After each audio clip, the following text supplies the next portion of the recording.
கர்த்தருடைய பரிசுத்த நாமத்துக்கு மகிமை உண்டாவதாக. அன்பார்ந்த தேவனுடைய ஊழியர்களே, தேவனுடைய ஊழியத்துக்கு வர வாஞ்சிக்கிற அருமையான விசுவாசிகளே, கர்த்தராகிய இயேசுவின் நாமத்தில் உங்களுக்கு வாழ்த்துக்கள் தெரிவித்துக் கொள்கிறேன்.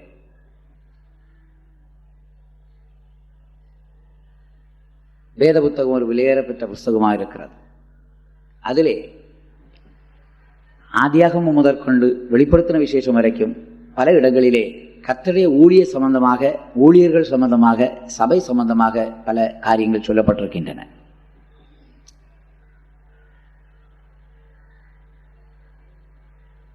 இன்று நாம் ஏதேன் தோட்டத்தை பற்றி சில சத்தியங்களை அறியப் போகிறோம். ஏதேன் தோட்டம் என்பது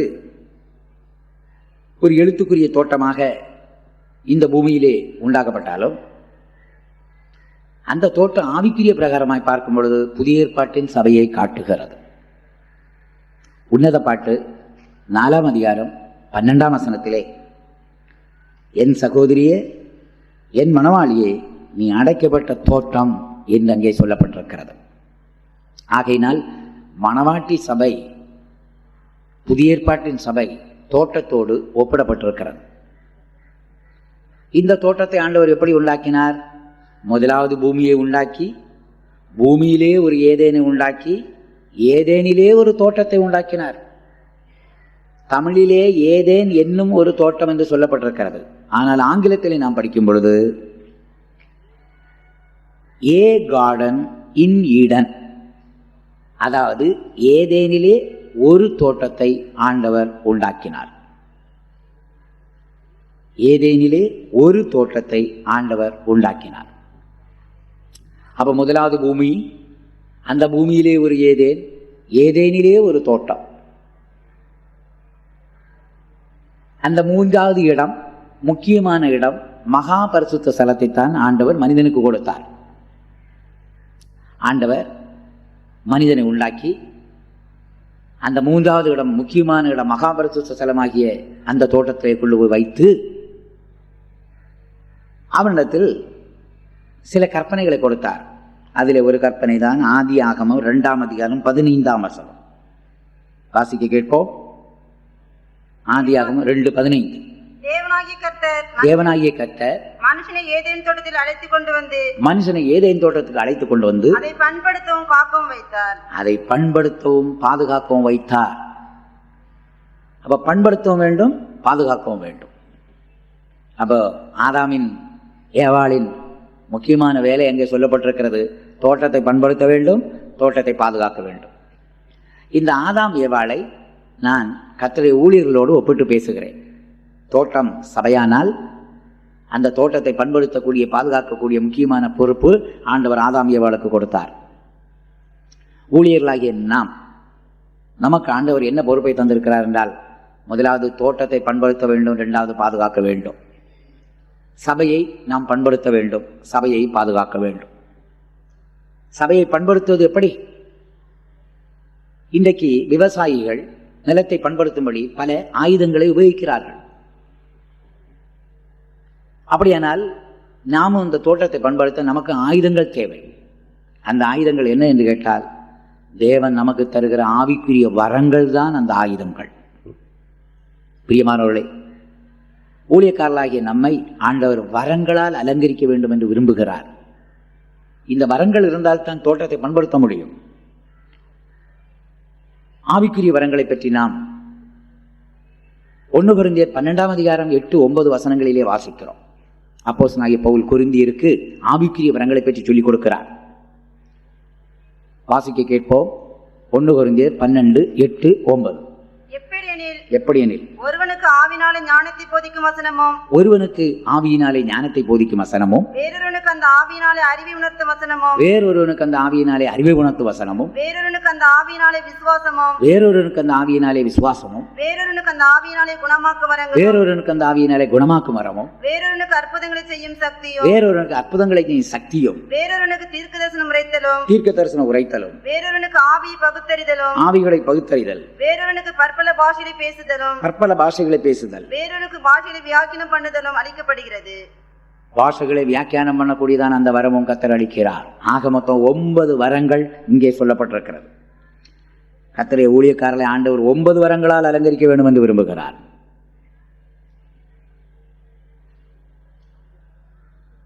ஆவியானவர் அவருடைய சித்தத்தின்படி அவனவனுக்கு வரங்களை பகிர்ந்து கொடுக்கிறார். ஊழியக்காரராகிய நமக்கு வரங்கள் நிச்சயமாக தேவை. ஏனென்றால் ஜனங்களை விசுவாசத்திலே கொண்டு வர வேண்டுமானால் அற்புத அடையாளங்களின் மூலமாகவும் வரங்களின் மூலமாகத்தான் தன் ஜனங்களை விசுவாசத்திலே கொண்டு வர முடியும். வரங்கள் நமக்குள்ளே கிரியை செய்ய வேண்டும்.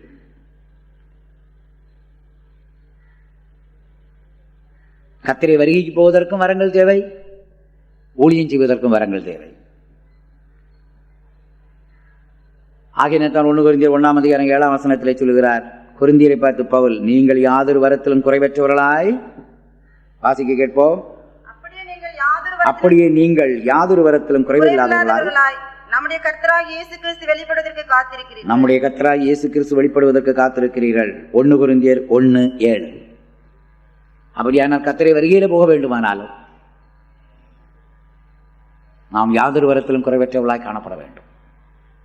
அது தவிர ஊழியத்துக்கும் நமக்கு இந்த வரங்கள் மிகவும் தேவைப்படுகிறது. ஊழியக்காரர்கள் வசனத்தை போதிக்கக்கூடியவர்கள். அப்படியானால் இந்த ஆவிக்குரிய வரத்தில் முதல் 2 வரமும் ஊழியக்காரர்களுக்கு முக்கியமாய் கர்த்தர் கொடுக்கிறார். ஞானத்தை போதிக்கும் வசனம், அறிவை உணர்த்தும் வசனம். ஞானத்தை போதிக்கும் வசனம் என்று சொன்னால் என்ன? ஞானம் என்றால் என்ன? 1 கொரிந்தியர் 2:7 ஞானம் என்றால் என்ன என்று அப்போஸ்தலனாகிய பவுல் கொரிந்தியருக்கு எழுதுகிறார். வாசியுங்கள். உலகத் தோற்றத்துக்கு முன்னே தேவன் நம்முடைய மகிமைக்காக ஏற்படுத்தினதும் மறைக்கப்பட்டதுமாயிருந்த ரகசியமான தேவஞானத்தை பேசுகிறோம். தேவஞானம் என்றால் என்ன? உலகத் தோற்றத்துக்கு முன்னே நம்முடைய மகிமைக்காக ஏற்படுத்தினதும் மறைக்கப்பட்டதுமான தேவ ரகசியம்தான் தேவஞானம். இந்த ஞானத்தை போதிக்கும் வசனத்தை அப்போஸ்தலனாகிய பவுலும் யாக்கோபும் பேதுருவும் யோவானும் உடையவர்களாய் காணப்பட்டார்கள். ஆகையினால் அவர்கள் என்ன செய்தார்கள்? ஆண்டவரிடத்திலிருந்து இந்த வரத்தை பெற்று நமக்கு ஞானத்தை போதிக்கிறார்கள். உலகத் தோற்றத்துக்கு முன்னே மறைக்கப்பட்டதும் ரகசியமான தேவ ஞானத்தை அவர்கள் பேசினார்கள். அப்போஸ்தலனாகிய பவுல் நீதியின் கிரீடத்தை பற்றி சொல்லுகிறாரே, நமக்காக தேவன் ஆயத்தம் பண்ணி இருக்கிறது. ரகசியம், மறைக்கப்பட்டது. அது அப்போஸ்தலனாகிய பவுலுக்கு கர்த்தர் வெளிப்பாடு கொடுத்து அதை அவர் நமக்கு வெளிப்படுத்துகிறார். யாக்கோபுக்கு ஆண்டவர் ஜீவ கிரீடத்தை பற்றி வெளிப்பாடு கொடுத்தார். ஆகையினால் அதை அவர் நமக்கு தெரிவிக்கிறார். ஞானத்தை போதிக்கும் வசனம் அவருக்கு இருந்தபடியினால் அந்த ஜீவ கிரீடத்தை பற்றி தன்னுடைய நிருபத்திலே எழுதுகிறார். பேதுருவுக்கு மகிமை உள்ள வாடாத கிரீடத்தை பற்றி உள்ள வெளிப்பாடு கிடைக்க காரணம் கர்த்தர் அவருக்கு கொடுத்த வரம். அந்த ஞானத்தை போதிக்கும் வசனத்தால் அதை அவர் நமக்கு வெளிப்படுத்துகிறார். பத்மதீவில் இருந்த யோவானுக்கும் இந்த அனுபவம் இருந்தபடியினால் அவன் சீயோனை பற்றி, சிங்காசனத்தை பற்றி, எருசலேமை பற்றி, மகிமையை பற்றி பல காரியங்களை வெளிப்படுத்த காரணம் கர்த்தர் அவனுக்கு கொடுத்த இந்த வரம்தான், ஞானத்தை போதிக்கும் வசனம். இனிமேல் அறிவை உணர்த்தக்கூடிய வசனம் இருக்கிறது. இப்படி ஆண்டவர் நமக்காக ஆயத்தம் பண்ணி இருக்கிற காரியங்களை நாம் ஜனங்களுக்கு வெளிப்படுத்தி கொடுத்தால் மட்டும் போதாது. ஆண்டவர் நமக்கு ஆயத்தம் பண்ணி இருக்கிற காரியங்களை சுதந்தரிக்க நாம் என்ன செய்ய வேண்டும் என்பதையும் சொல்லிக் கொடுக்க வேண்டும். அதுதான் அறிவு. அறிவை உணர்த்தும் வசனம். நீதியின் கிரீடத்தை பற்றி மட்டும் அவர் சொல்லிவிடாமல் அந்த நீதியின் கிரீடத்தை பெறுவதற்கு என்ன செய்ய வேண்டும் என்று சொல்லி தருகிறார். தன்னுடைய அனுபவத்தை சொல்லி நாமும் என்ன செய்ய வேண்டும் என்று சொல்லுகிறார். நல்ல போராட்டம் போராடினேன், ஓட்டத்தை முடித்தேன், விசுவாசத்தை காத்துக்கொண்டேன் என்று சொன்னது மட்டுமல்ல, அவருடைய பிரசன்னமாகுதலை விரும்பும் யாவருக்கும் அதை அந்நாளிலே தந்தருளுவார். அப்ப நீதியின் கிரீடத்தை நாம் பெற நமக்கு நாம் நல்ல போராட்டம் போராட வேண்டும், ஓட்டத்தை முடிக்க வேண்டும், விசுவாசத்தை காத்துக்கொள்ள வேண்டும். நாம் அவருடைய பிரசன்னமாகுதலை விரும்பிக் கொண்டே இருக்க வேண்டும். யாக்கோபு ஜீவ கிரீடத்தை பற்றி சொன்னது மட்டுமல்ல, அந்த ஜீவ கிரீடத்தை பெறுவதற்கு என்ன செய்ய வேண்டும் என்று சொல்லுகிறார். சோதனையை சகிக்கிற மனுஷன் பாக்கியவா. அவன் உத்தமன் என்று விளங்கின பின்பு தேவன் தம்மிடத்தில் அன்பு கூறுகிறவர்களுக்கு வாக்குத்தத்தம் பண்ணின ஜீவகளிடத்தை பெறுவார். அப்ப சோதனையை சகிக்கணும், சோதனையை ஜெயிக்கணும் என்று சொல்லி அவர் நமக்கு சொல்லி தருகிறாரே, அது அறிவை உணர்த்தும் வசனம். பேதுரு மகிமை உள்ள வாடாத கிரீடத்தை பற்றி பேசிவிட்டு அதை பெறுவதற்கான வழியை சொல்லுகிறார்.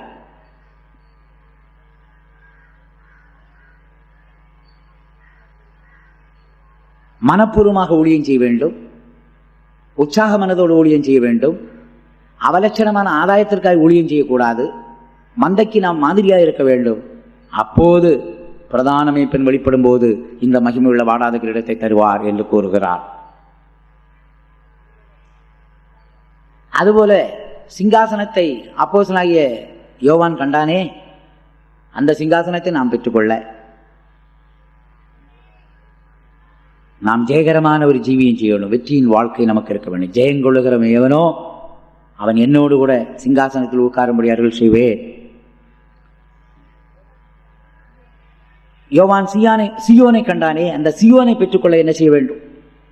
வெளிப்படுத்தல் 14 அதிகாரம் 1 முதல் 5 வசனத்தின்படி பிரதிஷ்டையுள்ள ஒரு வாழ்க்கையை நாம் செய்யும் பொழுது அந்த சியோனிலே நிற்கக்கூடிய தகுதியை பெறுகிறோம். ஆகையினால் பிரியமானவர்களே, ஊழியக்காரர்களாகிய நமக்கு ஆண்டவர் வரங்களை தருகிறார். இதற்காக தோட்டத்தை பண்படுத்தும்படியாக. ஆகையினால் எல்லா ஆவிக்குரிய வரங்களையும் பெற்றவர்களாய் நாம் இருப்போமானால் தோட்டத்தை பண்படுத்த அது உதவியாகும். நாம் சொல்லுகிற ஞானத்தை போதிக்கும் வசனம், அறிவை உணர்த்தும் வசனம், தீர்க்க தரிசன வரமானது ஜனங்களுக்குள்ள கிரியை செய்யும். நாம் பேசும் பற்பல பாஷைகளை வியாக்கியானம் பண்ணும் வரங்கள் ஜனங்களுக்குள்ளே கிரியை செய்ய ஆரம்பிக்கிறது.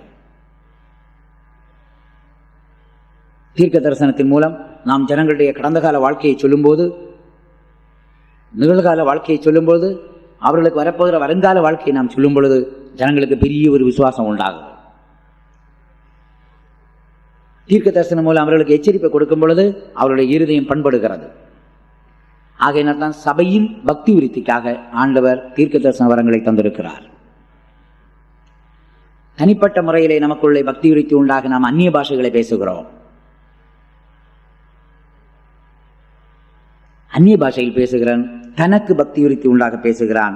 ஆனால் தீர்க்க தரிசனம் உரைக்கிறவனோ சபைக்கு பக்தி விருத்தி உண்டாக பேசுகிறான் என்று நாம் 1 கொரிந்தியர் 14 அதிகாரத்திலே 4 வசனத்தில் படிக்கிறோம்.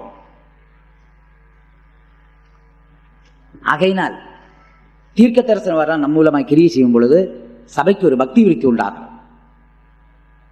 அவர்கள் தங்களுடைய நிலையை கண்டுபிடிப்பார்கள். கடந்த கால காரியங்களை நாம் சொல்லும் போது அவர்களுக்கு ஒரு நன்றியுள்ள இருதயம் உண்டாகிறது. இனி வருங்கால காரியத்தை சொல்லும் பொழுது அவர்களுக்கு ஒரு பயம் வாழ்க்கையில் ஏற்படுகிறது. ஆகையினால் தோட்டத்தை பண்படுத்த, சபையை பண்படுத்த ஆண்டவர் நமக்கு தந்திருக்கிற ஆயுதங்கள் ஆவிக்குரிய வரங்கள். இனிமேல் ஆதாம் என்ன செய்ய வேண்டும்? பண்படுத்தினால் மட்டும் போதாது, தோட்டத்தை பாதுகாக்க வேண்டும். எப்படி பாதுகாப்பது? சபையை எப்படி பாதுகாப்பது? ஜனங்களை எப்படி பாதுகாப்பது? அதற்காகத்தான் ஆண்டவர் நமக்கு ஜெபஜீவியத்தை தந்திருக்கிறார். சபைகளுக்காக ஜெபம் பண்ண வேண்டும். தேவன் நமக்கு தந்திருக்கிற சபைக்காக உபவாசிக்க வேண்டும். சபையினருக்காக காலையிலேயே ஸ்தோத்திரம் பண்ண வேண்டும். அதனால தான் பாஸ்டர் பாலுக்கு ஆண்டவர் கொடுத்த வெளிப்பாடு என்னவென்றால், ஒவ்வொரு குடும்பத்தையும் அதிகாலையில் எழும்பி ஸ்தோத்திரம் பண்ணி கர்த்தரை கரத்தில் கொடுக்க வேண்டும் என்று சொல்லி இருக்கிறார். ஆகையினால் அதிகாலையில் எழும்பி, ஆண்டவரே எங்களுடைய சபையாரை எல்லாம் உங்களுடைய கரத்தில் ஒப்பு கொடுக்குறோம்ப்பா, இந்த பகலெல்லாம் அவர்களுக்கு வியாதி வராமல், விபத்து வராமல், ஆபத்து வராமல், பாவம் அவர்களை மேற்கொள்ளாமல், பிசாசு அவர்களை மேற்கொள்ளாமல் நீர் பாதுகாக்க வேண்டும் என்று சொல்லி நாம் அதிகாலையிலே குடும்பமாக கர்த்தரை கரத்திலே ஒப்புக் கொடுக்க வேண்டும். அப்படியானால் அப்போஸ்தலனாகிய பவுல் சொன்ன வார்த்தை நிறைவேறும். பவுல் என்ன சொல்லுகிறார்? நான் விசுவாசிப்போர் இன்னார் என்று அறிவே. அவரிடத்தில் ஒப்பு கொடுத்ததை அந்நாள் வரைக்கும் அவர் காக்க வல்லவராயிருக்கிறார். காலையிலே எழும்பி ஒவ்வொரு குடும்பத்தையும் அவருடைய கரத்தில் ஒப்பு கொடுக்க வேண்டும். சபையாரை ஒப்பு கொடுக்கும் பொழுது அவர்கள் பாதுகாக்கப்படுவார்கள். உடன் ஊழியர்களை ஒப்பு கொடுத்தால் அவர்கள் பாதுகாக்கப்படுவார்கள். நம்மை ஒப்பு கொடுத்தால் நாம் பாதுகாக்கப்படுவோம். நம்முடைய குடும்பத்தை ஒப்பு கொடுத்தால் நம்முடைய குடும்பம் பாதுகாக்கப்படும். கர்த்தருடைய கரத்தில் ஒப்பு கொடுத்து நாம் ஸ்தோத்திரங்களை ஏறெடுக்க வேண்டும். ஆகையினால் சபையை பாதுகாப்பது அப்படித்தான், தோட்டத்தை பாதுகாப்பது அப்படி. ஆகையினால் சபையாருக்காக கர்த்தர் ஜெபிக்க சொன்னால் ஜெபியுங்கள், உபவாசம் எடுக்க சொன்னால் உபவாசம் எடுங்கள், ஸ்தோத்திரம் பண்ண சொன்னால் ஸ்தோத்திரம் பண்ணுங்கள். சபை பாதுகாக்கப்பட கண்ணீர் விட்டு ஜெபிக்க சொன்னால் கண்ணீர் விட்டு ஜெபியுங்கள். ஜெபத்தின் மூலமாக சபையை பாதுகாக்கலாம். இரண்டாவது, நாம் கொடுக்கிற உபதேசம் ஜனங்களை பாதுகாக்கும். நாம் கொடுக்கும் உபதேசம் ஜனங்களை பாதுகாக்கும். ஆகையினால் யார் யார் சபை பொறுப்பாக இருக்கிறீர்களோ அவர்கள் ஜனங்களுக்கு ஏற்ற தூதுகளை கொடுக்க வேண்டும். அதே நேரத்தில் உங்களில் சில சுவிசேஷகராக இருக்கலாம். சுவிசேஷகர்களாகிய நீங்கள் ஜனங்களை நிலவரத்துக்கு ஏற்ற சுவிசேஷத்தை சொல்லுங்கள். ரட்சிக்கப்படாதவர்களுக்கு ரட்சிப்பை பற்றியும், ரட்சிக்கப்பட்டவர்களுக்கு ஞானசானத்தை பற்றியும், ஞானசானம் பெற்றவர்களுக்கு பரிசுத்தாவியை பற்றியும், பரிசுத்தாவி பெற்றவர்களுக்கு தெய்வீக சுக ஆரோக்கியத்தை பற்றியும், பாடுகளின் ஜீவியத்தை பற்றியும், பூர்ண பரிசுத்தத்தை பற்றியும், ஜெய ஜீவியத்தை பற்றியும், கர்த்தருடைய வருகையை பற்றியும் அவர்களுக்கு சொல்லிக்கொண்டே இருங்கள். விடுதலையின் சுவிசேஷத்தை யார் யாருக்கு சொல்ல வேண்டுமோ அவர்களுக்கு விடுதலையின் சுவிசேஷத்தை சொல்லுங்கள். பூர்ண சுவிசேஷத்தை சொல்லுபவர்களுக்கு பூர்ண சுவிசேஷம் சொல்லுங்கள். எப்படியாயினும் நாம் கொடுக்கிற உபதேசம் தான் அவர்களை பாதுகாக்கும். சத்தியத்தால் அவர்களை பாதுகாக்கலாம்.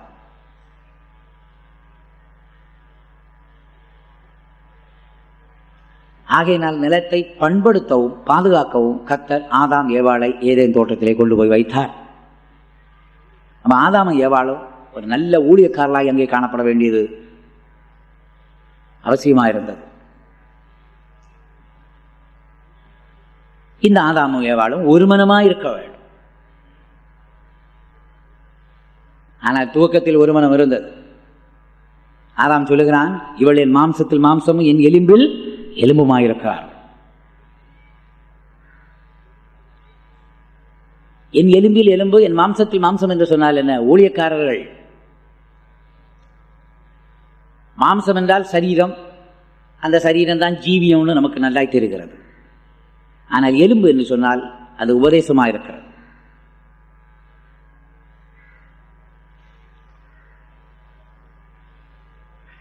ஆதாமின் ஜீவியம் ஏவாளுடைய ஜீவியமாக இருக்க வேண்டும். ஆதாமின் உபதேசம் ஏவாளின் உபதேசமாக இருக்க வேண்டும். அதைத்தான் கர்த்தர் எதிர்பார்த்தார்.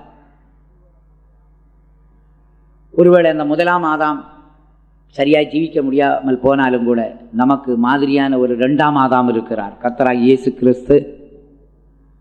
அவர் நம்மை பார்த்து என்ன சொல்வார்? நீங்கள் என் எலும்பில் எலும்பும் என் மாம்சத்தில் மாம்சமுமாக இருக்கிறீர்கள் என்று சொல்லுவார். இயேசுவின் உபதேசம்தான் நம்முடைய உபதேசம். இயேசுவின் வாழ்க்கை தான் நம்முடைய வாழ்க்கை. அவருடைய உபதேசத்தை நாம் கைக்கொண்டு நாம் சொல்ல வேண்டும். அவருடைய வாழ்க்கையை நாம் பின்பற்றி அதை மற்றவர்களுக்கு செய்து காட்ட வேண்டும்.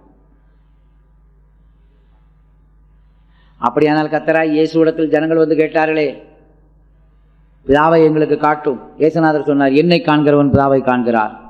காரணம், அந்த பிதாவாகி தேவனுடைய அந்த அதிர்ச்சினமான தேவனுடைய தற்சரூபமாக இயேசு இருந்தார். வல்லமையுள்ள தேவனுடைய வார்த்தையாக இயேசு இருந்தார். மகிமையுள்ள தேவனுடைய பிரகாசமாக இயேசு இருந்தார். இயேசுவை கண்டவர்கள் பிதாவை கண்டார்கள். இதுபோல நம்மிடத்தில் யாராவது கிறிஸ்துவை காட்டும் என்று சொன்னால், பவுல் சொல்லுகிறானே, நீங்கள் என்னை பின்பற்றுங்கள், ஏனென்றால் நான் கிறிஸ்துவை பின்பற்றுகிறேன். நாம் கிறிஸ்துவை பின்பற்றுவோமானால் ஜனங்கள் நம்மிலே கிறிஸ்துவை காண்பார்கள், நம்மை தைரியமாய் பின்பற்றக்கூடியவர்களாய் மாறுவார்கள்.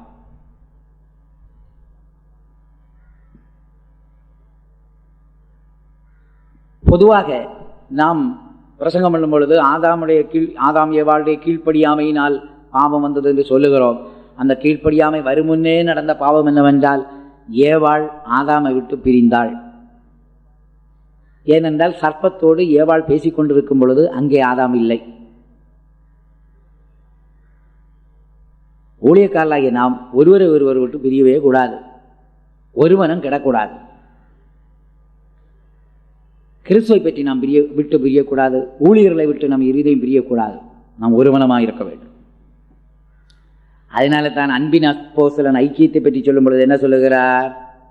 எங்கள் ஐக்கியம் பிதாவோடும் குமாரனோடும் இருக்கிறது, நீங்கள் எங்களோடு ஐக்கியமாய் இருக்கும்படிக்கு. 1 யோவான் 1:3 வாசிப்போம்.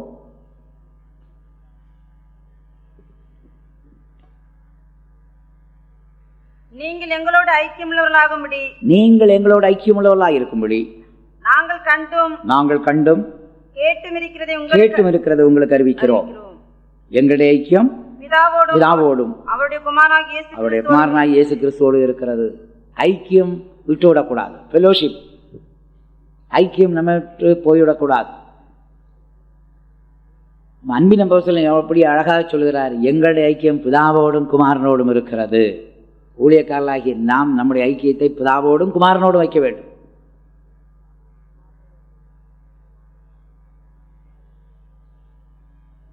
பிதாவோடு ஐக்கியமாக இருக்க வேண்டுமானால் பிதாவின் சுபாவம் இருந்தால் தான் பிதாவோடு ஐக்கியமாக இருக்கணும். குமாரனோடு ஐக்கியமாக இருக்க வேண்டுமானால் பிதாவின் சுபாவம், குமாரனுடைய சுபாவம் நமக்குள்ளே இருக்க வேண்டும்.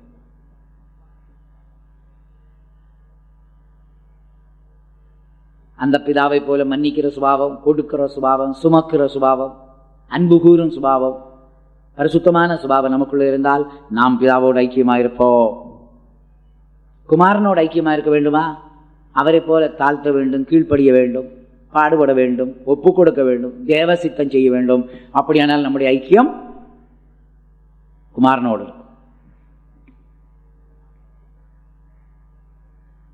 இப்படி நம்முடைய ஐக்கியத்தை பிதாவோடும் குமாரனோடும் வைத்தால் ஜனங்கள் நம்மோடு கூட ஐக்கியம் வைப்பார்கள்.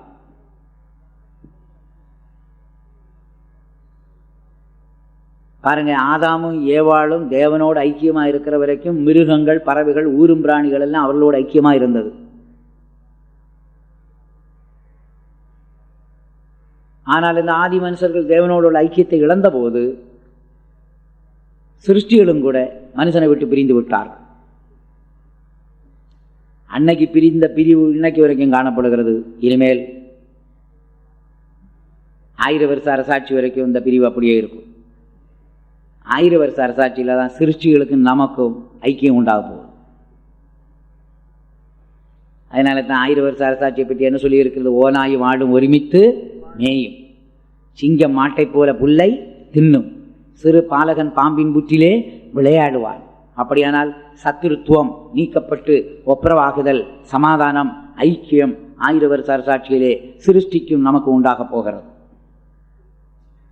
அப்போ இந்த சிருஷ்டிகள் எல்லாம் பிரிய காரணம் ஆதி மனிதனாகிய ஆதாமும் ஏவாளும் தேவனை விட்டு பிரிந்தபடியினால் சிருஷ்டிகளும் மனுஷர்களை விட்டு பிரிய ஆரம்பித்தன, பிரிந்து விட்டன. ஆகையினால் ஊழியக்காரர்களாகிய நம்முடைய ஐக்கியம் பிதாவை விட்டும் குமாரனை விட்டும் பிரியவே கூடாது. நாம் தேவனை விட்டு பிரிந்தோம், நாம் குமாரனை விட்டு பிரிந்தால் ஜனங்களும் நம்மை விட்டு பிரிந்து போய்விடுவார்கள். ஆகையினால் நம்முடைய ஐக்கியம் பிதாவோடும் குமாரனோடும் இருக்க வேண்டும். ஏவாள் ஆதாமை விட்டு பிரிந்து போனாள். பிரிந்து போய் சர்ப்பத்தோடு பேசினாள். சர்ப்பம் கூட ஜீவ விருட்சத்தை பற்றி பேசல, சகல விருட்சத்தை பற்றி பேசவில்லை, வேற நல்ல காரியத்தை பேசவில்லை, விலக்கப்பட்ட விருட்சத்தை பற்றி பேசியது. அதனால் நாம் மிகவும் ஜாக்கிரதையாக இருக்கணும். பேசக்கூடாததை யாராவது பேசினால் நாம் அதை கேட்கிறதே தப்பு.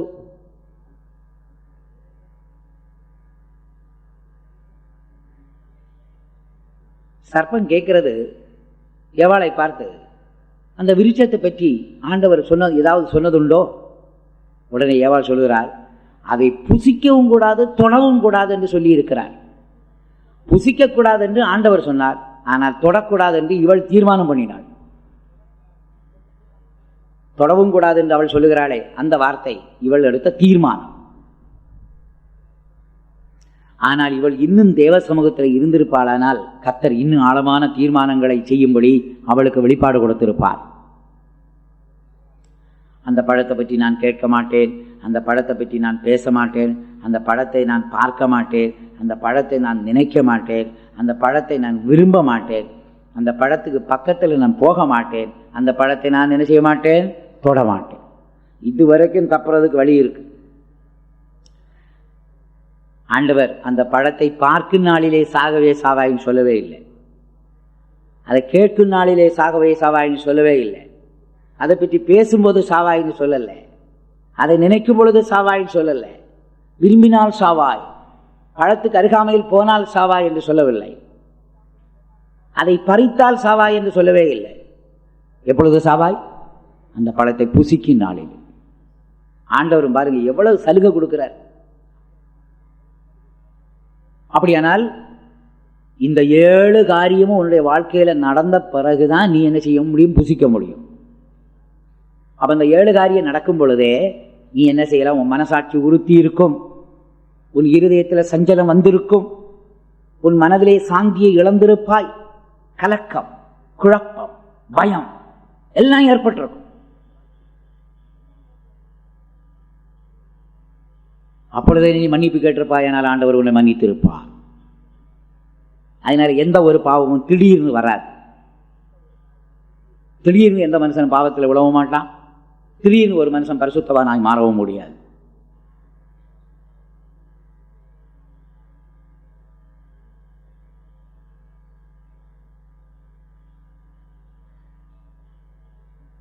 அவருடைய பாதுகாப்பு கொஞ்சம் குறைஞ்சி போச்சு. பாதுகாப்பு இழந்ததுனால தான் அந்த தோட்டத்தை பாதுகாக்க வேண்டிய விதத்தில் இவன் பாதுகாத்து இருப்பானால் அந்த பிசாசு அந்த சர்ப்பத்துக்குள்ள ஏறி இருக்காது. அதனால நாமும் விழிப்புள்ளவர்களா இல்லாவிட்டால் சபையில யாருக்குள்ளையாவது பிசாசு ஏறுவான். யாருக்குள்ள ஏறான்னு தெரியாது.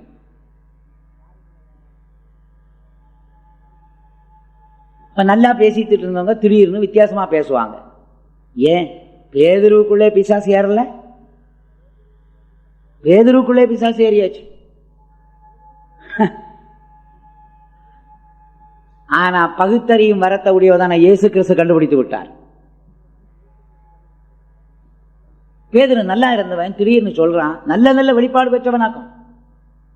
ஆண்டவர் கேட்கிறார், என்னை பற்றி ஜனங்கள் என்ன சொல்லுகிறார்கள்? அப்ப சீசர்கள் சொன்னார்கள், சிலர் உண்மை எரேமியா என்று சொல்லுகிறார். காரணம், இயேசுநாதர் அடிக்கடி அழுதுட்டு இருக்கிறதுனால இவர் எரேமியான்னு சொன்னாங்க. இயேசு பல அற்புதங்களை செய்தபடினால் சிலர் சொன்னார்கள் இவர் எலியான்னு சொன்னாங்க. இவர் பரிசுத்தத்துல வைராக்கியம் உள்ளவராயிருந்தார். இவர் அடிக்கடி தீர்க்க தரிசனம் சொல்றதுனால ஜனங்கள் சிலர் இவர் தீர்க்க தரிசி என்று சொன்னார்கள். இயேசுநாதர் கேட்டார், ஜனங்கள் அப்படி சொல்லுகிறார்கள், நீங்கள் என்னை பற்றி என்ன சொல்லுகிறீர்கள்? அப்பதான் பேதுரு அருமையான ஒரு வெளிப்பாடு கொடுத்தார். நீர் ஜீவனுள்ள தேவனுடைய குமாரனாகிய கிறிஸ்து. உடனே கர்த்தராகிய இயேசு சொன்னார், மாமிசமும் இரத்தமும் இதை உனக்கு வெளிப்படுத்தவில்லை, பிதாவானவர் இதை உனக்கு வெளிப்படுத்தினார். பிதாவானவர் இதை உனக்கு வெளிப்படுத்தினார்.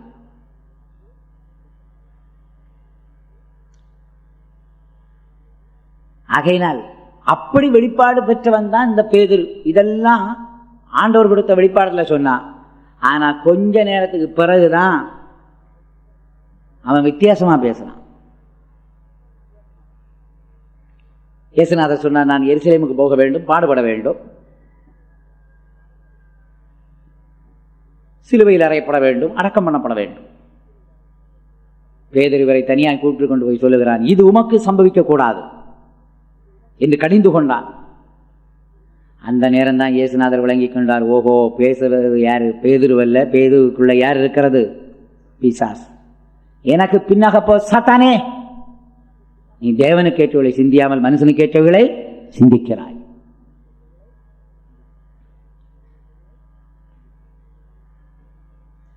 அப்ப பேதுருக்குள்ளே பிசாசு ஏறி இருக்கிறான். ஏதேன் தோட்டத்தில் சர்ப்பத்துக்குள்ள பிசாசு ஏறிச்சு.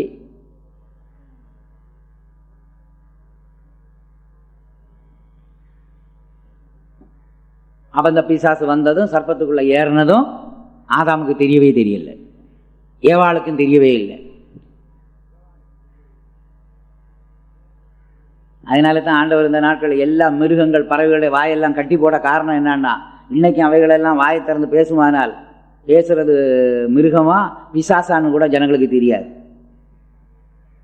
நீ வளர்க்குற மாடே ஒன்னை ஏமாக்கும்,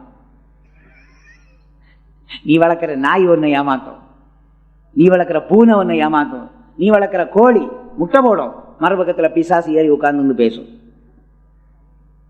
அதனால கர்த்தர் பார்த்தார், எல்லா மிருகங்கள் பறவைகளுடைய வாயையும் கட்டி போட்டிருக்கார். இனிமேல் இந்த வாயெல்லாம் எப்போ திறக்கணும்? 1000 வருஷ அரசாட்சியில் திறக்கும். ஏன்னா அன்னைக்கு மிருகங்களுக்குள்ளும் பறவைகளுக்குள்ளும் யார் ஏற முடியாது? பிசாசு ஏற முடியாது. அன்றைக்கு சாத்தான் சங்கிலியினால் கட்டப்பட்டு பாதாளத்தில் வைக்கப்படுவான்.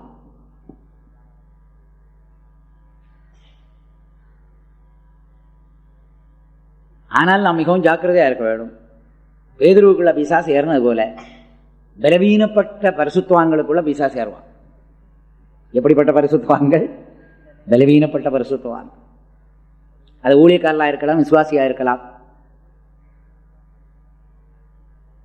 ஆனால் கர்த்தராகிய இயேசு போல நமக்கு ஆவிகளை பகுத்தறியக்கூடிய ஒரு தன்மை இருக்குமானால் பேசுவது அவர்களா, பேசுவது பிசாசா என்று சொல்லி நாம் கண்டுபிடிக்கலாம்.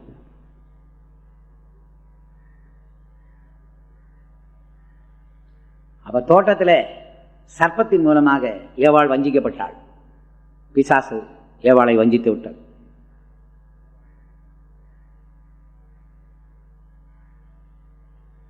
முதலாவது ஏவாள் ஆதாமை விட்டு பிரிஞ்சது தப்பு. இரண்டாவது தவறு என்ன? இந்த சர்ப்பம் சொன்னதுக்கெல்லாம் அவள் கீழ்ப்படிந்து விட்டாள். ஊழியக்காரர்களாகிய நாம் ஒருவரை விட்டு ஒருவர் பிரியக்கூடாது, ஒரு மனம் கிடக்கூடாது. தெய்வத்தை விட்டும், குமாரனை விட்டும், பரிசுத்தாவியை விட்டும், பரிசுத்தவான்களை விட்டும் நம்முடைய இருதயம் பிரியக்கூடாது. நாம் அவர்களோடு ஒன்றாக ஐக்கியமாக இருக்க வேண்டும். அப்படி பிரிந்து போனபடியினால் எளிதாக பிசாசால் வஞ்சிக்கப்பட்டாச்சு.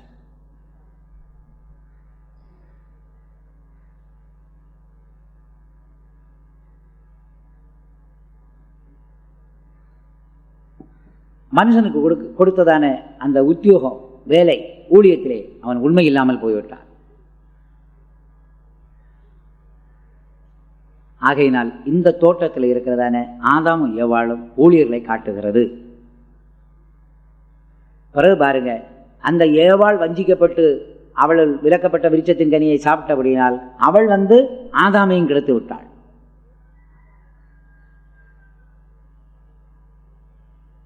அதனால நம்முடைய ஊழியங்களில் நாம் மிகவும் ஜாக்கிரதையாக இருக்கணும். நாம் கெட்டு போவோமானால் நிச்சயமாய் நம்மோடு சம்பந்தப்பட்டவர்களையும் கெடுத்துடுவோம். நாம் கெட்டு போவோமானால் நம்மோடு சம்பந்தப்பட்டவர்கள், நம்மோடு இருப்பவர்களை நாம் என்ன செய்து விடுவோம்? கெடுத்து விடுவோம். ஆகையினால் நாம் மிகவும் ஜாக்கிரதையாக இருக்க வேண்டும்.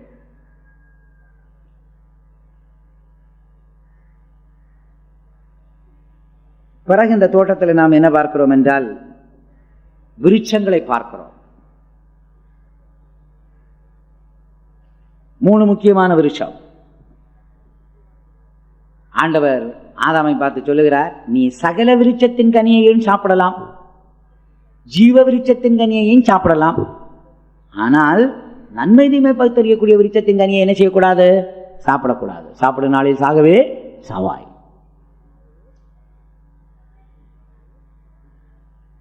இந்த விருட்சங்கள் யார்? ஏசாயாவில் சொல்லி இருக்கிறது, அவர்கள் நீதியின் விருட்சங்கள் எனப்படுவார்கள். ஏசாயா 61ஆம் அதிகாரத்திலே அவர்கள் நீதியின் விருட்சங்கள் எனப்படுவார்கள். 61ஆம் அதிகாரம் 3ஆம் வசனம், சீயோனின் துயரப்பட்டவர்களை சீர்படுத்தவும், அவர்களுக்கு சாம்பலுக்கு பதிலாக சிங்காரத்தையும், துயரத்துக்கு பதிலாக ஆனந்த தைலத்தையும், ஒடுங்கின ஆவிக்கு பதிலாக துதியினுடையும் கொடுக்கவும் அவர் என்னை அனுப்பினார். அவர்கள் கர்த்தர் தம்முடைய மகிமைக்கென்று நாட்டின நீதியின் விருட்சங்கள் எனப்படுவார்கள். அப்ப ஜனங்களை பற்றித்தான் ஆண்டவர் சொல்றார், விருட்சம்னு சொல்றார். ஜனங்கள் தான் விருட்சங்கள். அப்ப இந்த ஏதேன் தோட்டத்தில் ஆதாமும் ஏவாளும் ஊழியக்காரர்களாக இருந்தால் இந்த விருட்சங்கள் யார்? தேவன் சபையிலே வைத்திருக்கிறதான ஜனங்கள். அப்ப 3 கூட்டம் ஜனங்கள் சபையில இருப்பாங்க. இந்த சகல விருட்சத்தின் கனியை சாப்பிட்டா உங்களுக்கு சரீரத்தில் வளரலாம். நாம் சரீரத்தில் வளருவதற்காக கர்த்தர் சகல விருட்சங்களையும் முளைப்பிக்க பண்ணியிருக்கிறார். அதுபோல நம்முடைய சபையிலையும் ஒரு கூட்டம் பேரை நீங்க கவனிச்சீங்கன்னா நம்முடைய சரீர சம்பந்தமான காரியங்களை நல்லா கவனிப்பாங்க. நமக்கு சாப்பாடு கொடுப்பாங்க, துணி எடுத்து கொடுப்பாங்க, காசு கொடுப்பாங்க, உனக்கு வாகனம் இல்லைன்னா வாகனமும் வாங்கி தருவாங்க, நெஞ்சு வலியா முட்டைப்பால் தருவாங்க. ஒரு வயிற்றுக்கு சரியில்லைன்னா மோர் கொண்டு வந்து கொடுப்பாங்க.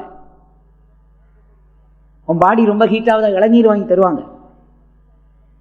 சபையில் சிலரை கத்தர் அப்படி விருட்சங்களாய் வைத்திருக்கிறபடியினால் ஊழியக்காரர்களாகிய நம்மை கத்தர் கவனிக்கும்படி, சரீர சம்பந்தமாக கவனிக்கும்படி அவர்களுக்கு அந்த வெளிப்பாடு கத்தர் கொடுத்திருக்கிறார்.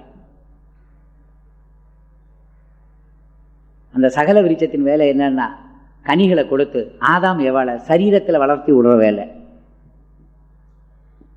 இதுபோல சிலருக்கு ஆண்டவர் சரீர சம்பந்தமான காரியங்களை கவனிக்குமாடியா பாரத்தை கொடுத்திருக்கிறார். கர்த்தராகிய இயேசுவே அதை சொல்லி இருக்கிறார். பரலோகராஜ்யம் யாருக்குன்னு சொன்னாரே, வலது பக்கம் நிற்கிறவர்களை பார்த்து என்ன சொன்னார்?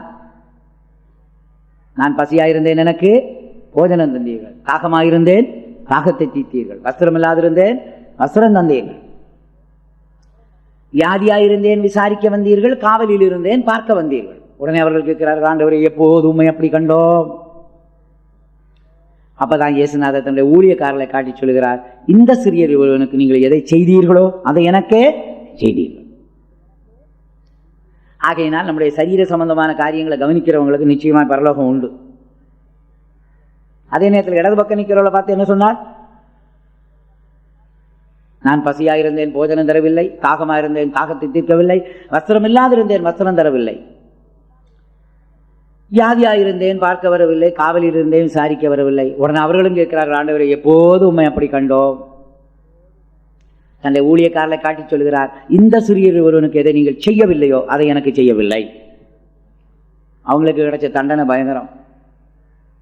என்ன சொல்லுகிறார்?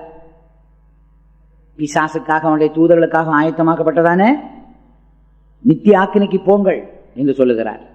அதிலிருந்து விளங்கிக் கொள்கிறோம், ஊழியக்காரனை சரீர சம்பந்தமான காரியங்களை யார் கவனிக்கலையோ அவங்களுக்கு நரகம்தான். ஆனா சிலர் அளவுக்கு மிஞ்சி நம்மளை கவனிச்சிடுறாங்க, அதுவும் தப்பு.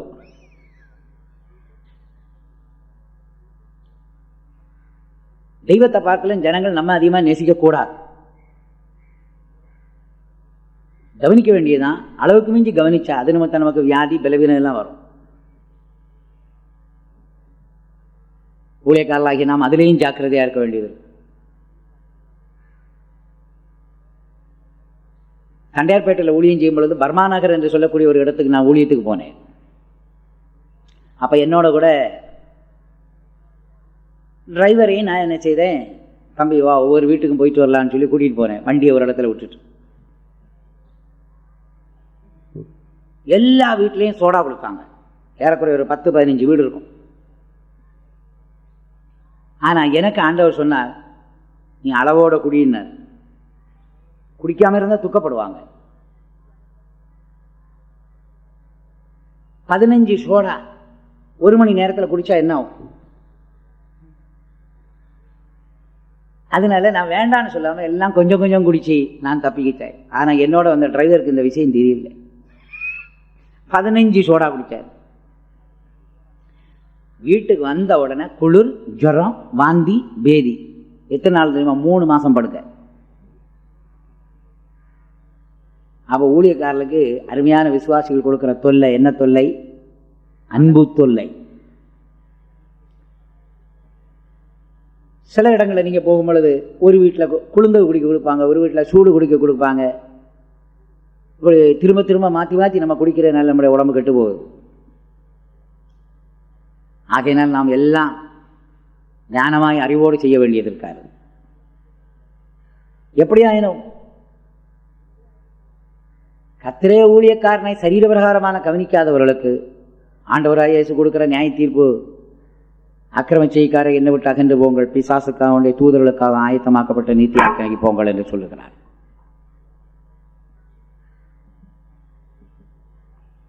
இதுதான் சகல விருட்சத்தின் கனி. சகல விருட்சமும் முளைக்க பண்ணினாரே, அந்த விருட்சத்தின் வேலை என்ன? கனியை கொடுத்து ஆதாமையும் ஏவாளையும் சரீரத்திலே வளரச் செய்வது. அடுத்தது இதே தோட்டத்தில் ஜீவ விருட்சம் இருக்கிறது. அந்த ஜீவ விருட்சம் யார் தெரியுமா? சபையில் இருக்கிற பிழையற்ற பரிசுத்தவான்கள் தான் ஜீவ விருட்சம். அவர்களோடு நீங்கள் பழகலாம், பேசலாம், உங்கள் வாழ்க்கையில் ஜீவன் கொடுத்து கொண்டே இருப்பார்கள். முக்கியமாக ஆவிக்குரிய ஊழியம் செய்கிற விசுவாசிகள் எல்லாம் ஜீவ விருட்சம். அவங்க நல்லா பாடுவாங்க, நல்லா சாட்சி சொல்லுவாங்க, நல்ல தீர்க்கதரிசனம் உரைப்பார்கள், சுவிசேஷம் சொல்லுவார்கள், நல்ல அன்பு கூறுவார்கள். அவர்களோட பேசினாலும் அவருடைய வார்த்தைகளை கேட்டாலும் ஜீவன், அவருடைய வாழ்க்கையை பார்த்தாலும் நமக்கு ஜீவன். கர்த்தராகிய இயேசு ஜீவ விருட்சமாக இருந்தார். கர்த்தராகிய இயேசு என்னவா இருந்தார்? ஜீவ விருட்சம். அவருடைய வார்த்தையினாலும் ஜீவன் கொடுத்தார், அவருடைய இரத்தத்தாலும் ஜீவன் கொடுத்தார், அவர் தந்த பரிசுத்த ஆவியினாலும் நமக்கு ஜீவன் தந்திருக்கிறார். நானே வழியும் சத்தியமும் ஜீவனமா இருக்கு. ஜீவ அப்பம் நானே. என்னிடத்தில் விசுவாசமாக இருக்கிறவனுக்கு உள்ளத்திலிருந்து என்ன தண்ணீர் புறப்படும்? ஜீவ தண்ணீர் உள்ள நதி புறப்படும். அவர் சொல்லுகிறார், ஜெயங்கொள்ளுகிறவன் எவனோ அவனுக்கு ஜீவ தண்ணீர் ஊற்றில் இலவசமாய் கொடுப்பேன். ஆகையினால் இயேசு இந்த உலகத்தில் ஜீவ விருட்சமாக இருந்தார். இந்த இயேசுவை போல ஜீவிக்கிற பரிசுத்தவான்களை நம்பி நாம் ஜீவிக்கலாம், அவர்களோடு பழகலாம், அவருடைய வார்த்தைகளை கேட்கலாம். ஒரு காலத்திலும் அது உங்களுக்கு கேட உண்டாக்காது, ஜீவனை கொடுத்து கொண்டே இருக்கும். சில அருமையான விசுவாசிகள் ஊழியர்களோடு நீங்க பழகி பாருங்க, அவங்களுடைய வாயிலிருந்து வர வார்த்தைகள் எல்லாம் நமக்கு ஜீவனை உண்டாக்கி கொண்டே இருக்கும். அது மட்டுமா, அவருடைய வாழ்க்கையே நமக்கு ஜீவனை உண்டாக்கும். எலியா எலிசா என்ன பண்ணாங்க தெரியுமா? அவங்க 2 பேருடைய வாழ்க்கையில ஒரு சம்பவம் நடந்தது.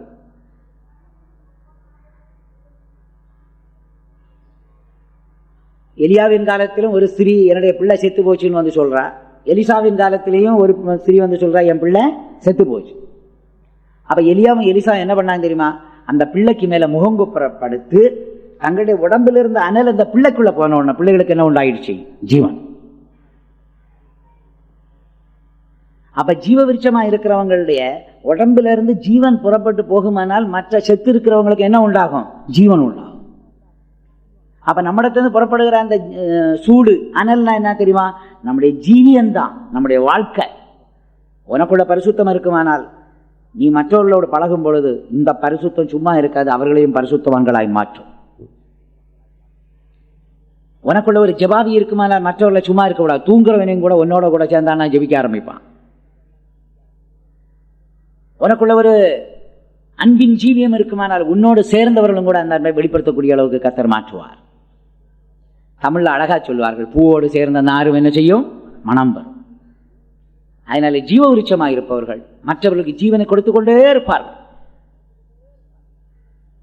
நாம் எல்லாரும் என்ன விருட்சமா மாறணும்? ஜீவ விருட்சமா மாறணும். நம்மால இன்னொரு ஆளை செத்து போகக்கூடாது. அதனால தான் பவுல் சொல்லுகிறார், என்னால் ஒருவன் இடறினால் இடறி போனால் என் மனது எரியாது இருக்குமோ என்று சொல்லி அவர் மிகவும் வேதனைப்படுகிறார். என் நிமித்தம் யாரும் இடறி போகக்கூடாது அப்படி சொல்லி சொல்லி சொல்லுகிறார். நாம் மாம்சம் பூசிக்கிறது ஒரு சகோதரனுக்கு இடர் உண்டாக்குமானால் நான் அது நிமித்தம் மாம்சமும் பூசியாமல் இருப்பேன்னு சொல்றார். அது மட்டுமல்ல, நான் தேவனுக்கு முன்பாகவும் மனுஷருக்கு முன்பாகவும் குற்றமற்ற மனசாட்சி உடையவனாயிருக்க பிரயாசப்படுகிறேன். காரணம், என் நிமித்தம் யாருடைய மனசாட்சியும் இடறி போகக்கூடாது, என் நிமித்தம் யாரும் சோர்ந்து பின்மாறி போகக்கூடாது. அதனால தான் நீ அடிக்கடி விசுவாசிகள் சொல்லுகிற வார்த்தைகளை கேட்டிருக்கீங்களா? ஊழியக்காரங்களே சண்டை போடுறாங்க, நம்ம போட்டா என்னான்னு கேட்கறான். அதனால ஊழியத்துக்கு வரப்போகிற நீங்கள், ஊழியத்தில் இருக்கிற நீங்கள் உங்களுக்கு சண்டை போடணுமா? போடக்கூடாது. மிஞ்சி மிஞ்சி போடணும்னு தோணுச்சுன்னா எங்கேயாவது ஒரு சுடுகாட்டுக்கு போய் போடுங்க, இல்லைன்னா பீச்சில் போய் போட்டுருங்க, யாரும் இல்லாத இடத்துல. எப்பவுமே நம்ம பலரும் பார்க்கிறார்கள் என்று சொல்லி ஒரு பயம் இருக்கும்.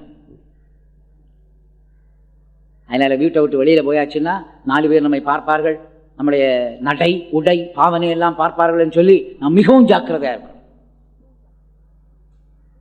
அதனால பிரயாணம் பண்ணும் பொழுதும் போகும் பொழுதும் வரும் பொழுதும் நாம் மிகவும் ஜாக்கிரதையா இருக்கும். அப்படி யாராவது சண்டை போட்டா நீங்க பேசாம நின்றுட்டா போதும். அப்ப தூரத்துல போறவங்க யோசிப்பாங்க, இந்த அம்மா ஏதோ கத்திட்டு எனக்கு பைத்தியம் போல இருக்குன்னு யோசிப்பாங்க. நீயும் பதிலுக்கு பேசுறவனா தான், ஓஹோ இவங்க 2 பேருக்கும் ப்ராப்ளம் போல இருக்குன்னு யோசிப்பாங்க. யாராவது திடீர்னு சண்டை போட வந்தாங்கன்னா நீ பாசு செவிட்டு விரியும் போல நிக்கணும். அப்போ அவங்க யோசிப்பாங்க, ஏதோ அந்த அம்மா கத்துது, இந்த அம்மா பார்த்தியா இவ்வளோ பொறுமையோடு இருக்குன்னு, உனக்கு நல்ல சாட்சி உண்டாகும். ஜனங்கள் உங்க 2 பேருக்குள்ள யாருக்குள்ள கிறிஸ்துவின் ஆவி இருக்குன்னு தான் பார்ப்பாங்க. பதிலுக்கு பதில் நம்ம சண்டை போட்டோம், நம்முடைய சாட்சி போயிடும். சத்தம் போடுறவங்க போடட்டும், சண்டை போடுறவங்க போடட்டும், திட்டுறவங்க திட்டட்டும், நீ செவிட்டு உரியன் போல இருக்கும். எனக்கு ஏன்னா நமக்கு ஞானசானத்தில் சொல்லப்பட்ட சத்தியம் என்ன? நீங்கள் சும்மா இருப்பீர்கள், கர்த்தர் உங்களுக்காய் யுத்தம் பண்ணுவார். கர்த்தர் யுத்தம் பண்ணட்டும், நம்ம யுத்தம் பண்ணக்கூடாது. மற்றவங்க பேசுகிற அதே வார்த்தைக்கு பதில் வார்த்தை நம்ம பேச வேண்டாம்.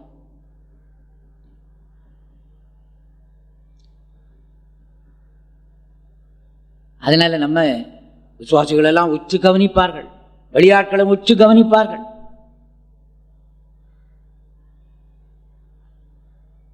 பாருங்க, ஒரு தடவை ஸ்கூட்டரில் நான் ஓட்டிட்டு போகிறேன், பின்னால் ஒரு ஊழியக்காரர் இருந்தார்.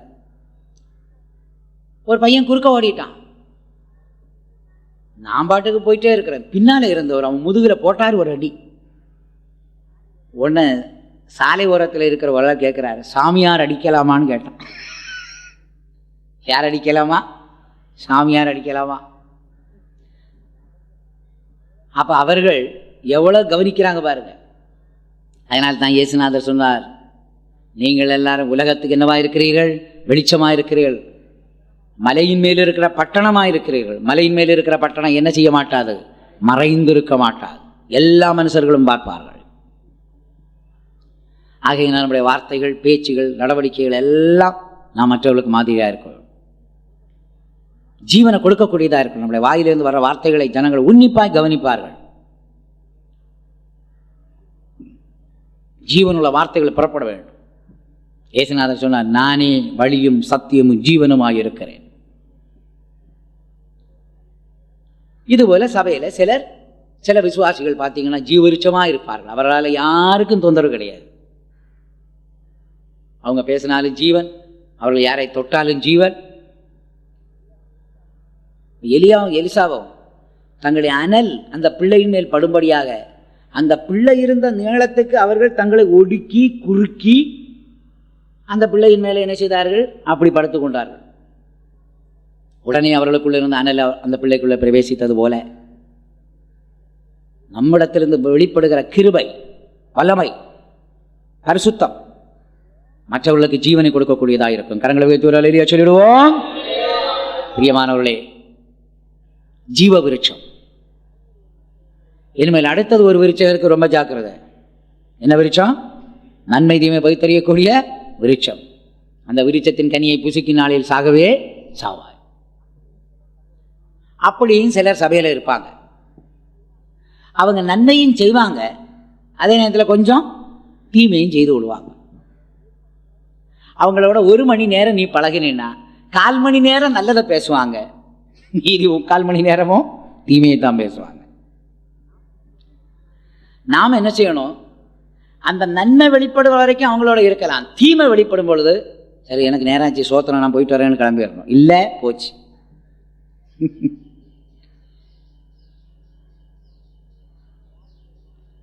இது யாருன்னு தெரியுமா?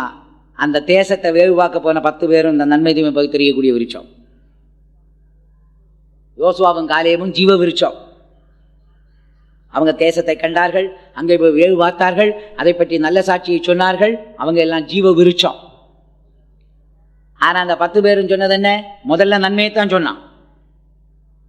என்ன? தேசம் நல்ல தேசம், பாலும் தேனும் ஓடுகிற தேசம், அந்த தேசத்தின் கனி இவ்வளவு பெரியது, நாங்கள் கொண்டு வந்திருக்கிறோம் என்று அதையும் காட்டினார்கள். இதெல்லாம் நன்மை. தீமை என்ன?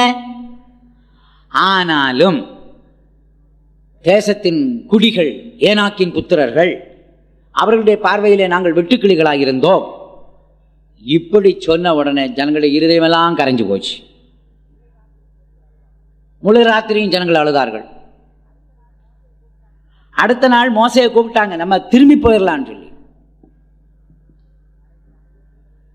கடைசியில் அநேகம் பேர் அவிசுவாசத்தினால், முறுமுறுத்தினால் மனாந்தரத்தில் மடிந்து போனார்கள்.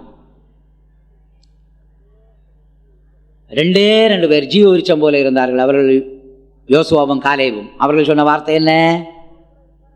கர்த்தர் நம்மோடு கூட இருப்பாரானால் தேசத்தை எளிதாய் சுதந்திரித்துக் கொள்ளலாம். எவ்வளவு ஜீவனுள்ள வார்த்தை! ஆகையினால் நன்மை தீமை பகுத்தறியக்கூடிய விருட்சமும் இருக்கிறார்கள். அவர்களிடத்தில் நன்மையும் இருக்கும், தீமையும் இருக்கும். பவுல் ரட்சிக்கப்படும் முன்னே, ஞானஸ்நானம் எடுக்கும் முன்னே, பரிசுத்தாவி பெறும் முன்னே அவன் அப்படிப்பட்ட விருட்சமாக தான் இருந்திருக்கிறான்.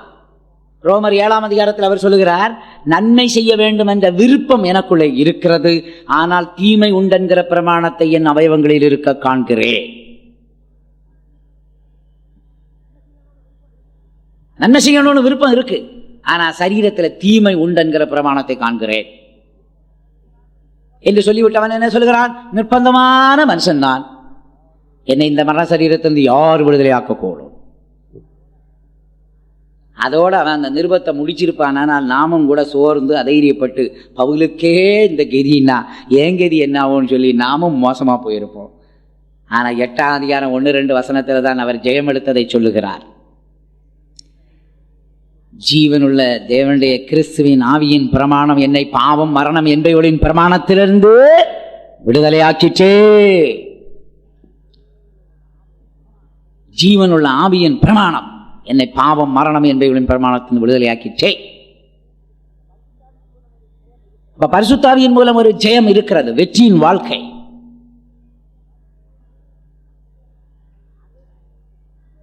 ஆகையினால் இந்த தோட்டத்தில் நன்மை தீமை பகுத்தறியக்கூடிய விருட்சமும் இருக்கிறது. நாம் மிகவும் ஜாக்கிரதையா இருக்கணும். அவங்களுடைய வார்த்தையை கேட்டா உனக்கு சாவு, அவங்க உன்னோட பழகுனா உனக்கு சாவு. ஆகையினால் இந்த விருட்சங்களை பற்றியும் நாம் இந்த தோட்டத்தில் பார்க்கிறோம். அடுத்தது ஒரு நதி அந்த தோட்டத்தில் இருக்கிறது. அந்த நதி புறப்பட்டு எத்தனை ஆறுகளாய் பிரிந்தது? 4 ஆறுகள். நமக்கு தெரியும் அந்த நதி வேறொன்றும் இல்லை, பரிசுத்தாவியின் நதி. பரிசுத்தாவியின் நதி அந்த தோட்டத்தில் பாய்வது போல இந்த புதிய ஏற்பாட்டின் காலத்திலும் பரிசுத்தாவின் நதி கிறிஸ்துவின் சரீரமாகிய இந்த சபையிலே, புதிய ஏற்பாட்டின் சபையிலே, ஆவிக்குரிய சபைகளிலே பாய்ந்து கொண்டே இருக்கிறது. ஆனால் அந்த 4 ஆறுகளாய் பிரிந்து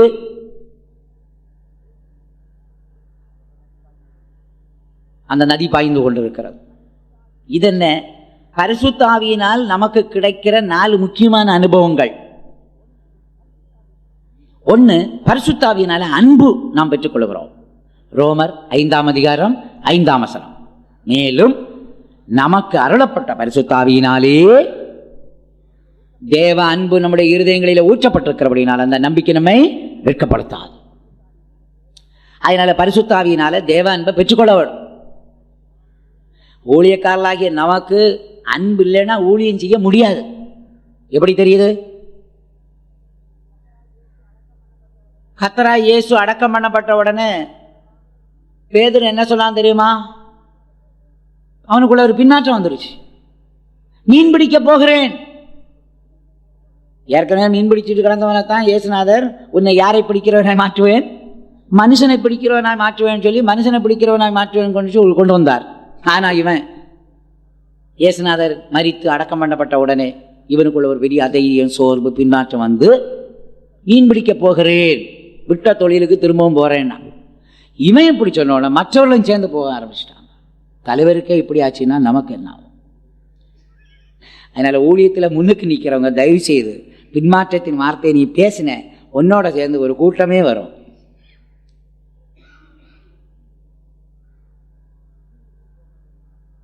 மீன் பிடிக்க போகிறே உடனே மற்றவர்களும் சேர்ந்து போனார்கள். கர்த்தராகிய இயேசு, உயிர்த்தெழுந்த இயேசு அவர்களை திரும்பவும் சந்தித்து அவர்களை அழைத்து இயேசு பேதுருவிட்ட கேள்வி கேட்கிறார். பேதுருவே, இவர்கள் எல்லாரிலும் என்ன அதிகமாக நேசிக்கிறாயா? ஆமாண்டவரே. அப்படியானால் ஆடுகளை மேய்ப்பாயாக. அப்ப கர்த்தரே ஊழியம் செய்யணும்னா நாம் எல்லாரை பார்க்கலும் இயேசு அதிகமாக என்ன செய்யணும்? நேசிக்கணும். எல்லாரை பார்க்கணும்னா நம்முடைய அப்பாவை பார்க்கலாம், அம்மாவை பார்க்கலாம், அண்ணனை பார்க்கலும், தம்பியை பார்க்கலாம், அக்காவை பார்க்கலாம், தங்கச்சியை பார்க்கலாம், மனைவியை பார்க்கலாம், பிள்ளைகளை பார்க்கலாம். யாரை அதிகமாக நேசிக்கணும்? இயேசு அதிகமாக. இயேசுவே சொன்னார், என்னை பார்க்கலாம் தாயையாவது மகனையாவது மகளையாவது அதிகமாக நேசிக்கிறவன் எனக்கு பாத்திரன் அல்ல.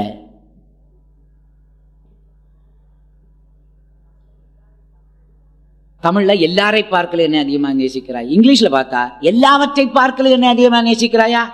அதுக்கு அர்த்தம் இந்த போட்டை பார்க்கலும், இந்த வலையை பார்க்கலும், இந்த மீனை பார்க்கலும், இந்த தொழிலை பார்க்கலும் என்னை அதிகமாக நேசிக்கிறாயா?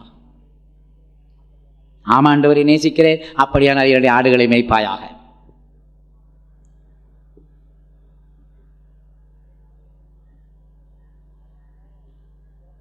அதனால அந்த தோட்டத்தில் பாயிற நதி 4 ஆறுகளாய் பிரிகிறதே. அந்த ஆறுகளின் அருகாமையிலே பொன் விளையும் என்று சொல்லி எழுதியிருக்கிறது. பொன் விளைகிறது, ஒரு ஆற்றின் அருகாமையிலே பொன் விளைகிறது, பிறகு கோமேத கற்கள் கிடைக்கின்றன என்றெல்லாம் போட்டிருக்கு, எழுதியிருக்கிறது. ஆகையினால் அந்த பரிசுத்தாவின் அபிஷேகம் வரும் பொழுது நமக்குள்ள நல்ல நல்ல குணாதிசயங்கள் உண்டாக்கப்படுகிறது. கோமேத கற்கள் சொன்னாதான் அது என்னது? விலையேற பெற்ற கல், கோமேதக கற்கள். சுபாவங்கள்ல பெரிய சுபாவம் என்னது? அன்பே பெரியது. விசுவாசம், நம்பிக்கை, அன்பு, இவைகளில் எது பெரியது? அன்பே பெரியது.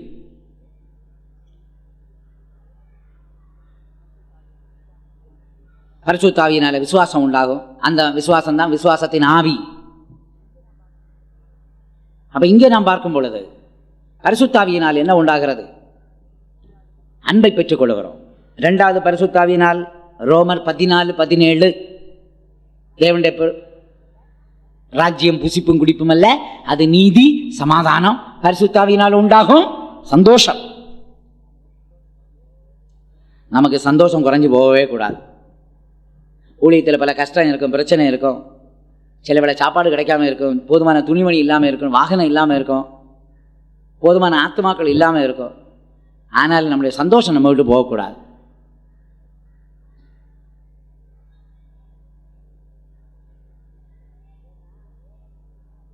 ஏன்னா ரோமர் 14:17 பொதுவாக நம்ம பண்ற பிரசங்கம் ஜனங்களுக்கு. ஆனா 18ஆம் வசனம் நம்ம பற்றி உள்ள விஷயம் என்ன தெரியுமா? ரோமர் 14:17 நான் இப்ப சொல்லிவிட்டேன். 18 படிங்க. 14:18 இவைகளில் கிறிஸ்துவுக்கு ஊழியம் செய்கிறவன் தேவனுக்கு பிரியனும் மனுஷரால் அங்கீகரிக்கப்பட்டவனுமாயிருக்கிறார். அப்ப பாருங்க, நீதியினாலும் சமாதானத்தாலும் சந்தோஷத்தாலும் நாம் ஊழியம் செய்தால் நம்முடைய ஊழியம் தேவனுக்கு பிரியமாயும் மனுஷரால் அங்கீகரிக்கப்படக்கூடியதுமாயும் மாறுகிறது. அதனால ஊழியத்தில் சமாதானம் போகக்கூடாது, ஊழியத்தில் நீதியை விட்டு கொடுக்கக்கூடாது, ஊழியத்தில் சந்தோஷம் இழந்து போகக்கூடாது. ரோமர் 14:17 விசுவாசிகளுக்கு நாம் சொல்லுகிற வசனம். 18 நமக்குள்ள வசனம்.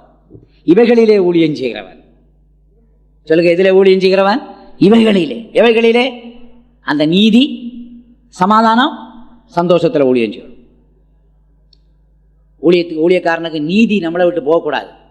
நீதினா ஜாதிக்கு ஒரு நீதி கிடையாது. நம்ம சொந்தக்காரங்களுக்கு, நம்ம இனத்தாருக்கு, நம்ம பாஷக்காரருக்கும் ஒரு நீதி, இன்னொரு பாஷக்காரனுக்கும் அயலகத்தானுக்கு இன்னொரு நீதி வச்சிங்க, ஊழியக்காரலாகி நாம் பரலோகராஜ்யம் போய் சேர முடியாது. ஏன்னா நாம் எல்லாரும் போகிற அந்த பரலோகத்துக்கு பேர் என்ன தெரியுமா? நீதி வாசமாயிருக்கும் புதிய பூமியும் புதிய வானங்களையும் கர்த்தர் உண்டாக்குவார். புதிய வானங்கள்னு சொல்லும் பொழுது அதில் என்னெல்லாம் வருது? புதிய வானம், எருசலேம், சீயோன் எல்லாம் வருது. பேதுரு சொல்லுகிறார், நீதி வாசமாயிருக்கும் புதிய பூமியும் புதிய வானங்களும் உண்டாயிருக்கும். சந்தோஷம் குறையக்கூடாது. ஆபகுக்க பார்க்கல நாம் அதிகமாய் சந்தோஷப்பட வேண்டும். அத்திமரம் துளிர்விடாமல் போனாள். படிங்க ஆபகுக்கு அந்த வசனத்தை எடுத்து படிப்போம்.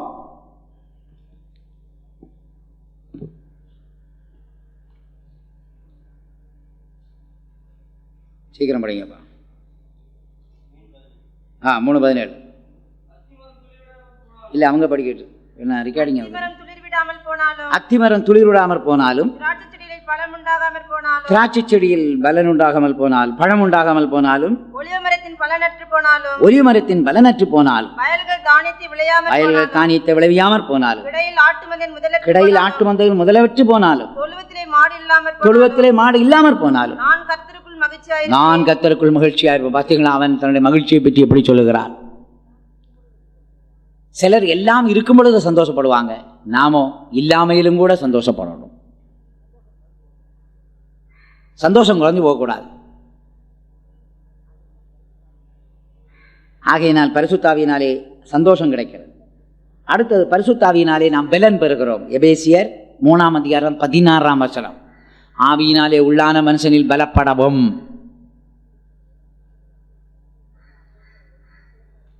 இனிமே அப்போஸ்தலர் 1:8 கூட அதைத்தானே பார்க்கிறோம். பரிசுத்தாவி உங்கள் மேல் வரும்பொழுது நீங்கள் என்ன அடைந்து? பலன் அடைந்து. நாம் அந்த பலனை பெற்றாத்தான் நமக்கு விரோதமாக கிரியை செய்கிற எல்லா சத்துருக்களையும் நாம் மேற்கொள்ள முடியும். ஊழியர்களுக்கு விரோதமாய் பாவம், வியாதி, பிசாசு, உலகம், இயற்கை, மரணம், பாதாளம் போன்ற சத்துருக்கள் கிரியை செய்து கொண்டே இருக்கின்றன. இந்த சத்துருக்களை எல்லாம் மேற்கொள்ள நாம் ஆண்டவரிடத்திலிருந்து பல மடங்கு வல்லமைகளை பெற்றுக்கொள்ள வேண்டும்.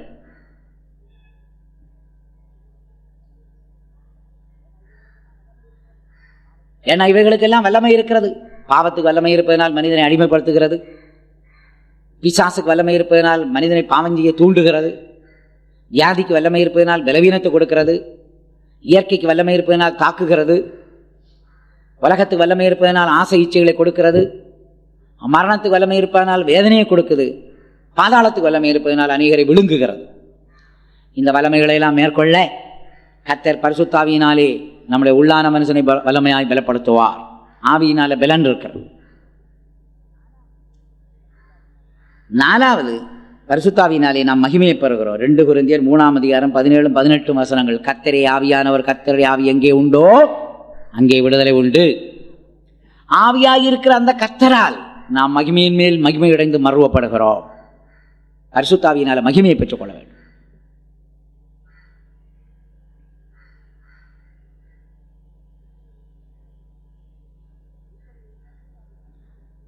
இப்படி பரிசுத்தாவியினால் 4 முக்கியமான அனுபவங்களை கர்த்தர் தருகிறார். அது அந்த தோட்டத்துக்குள்ளதான் பாயுது.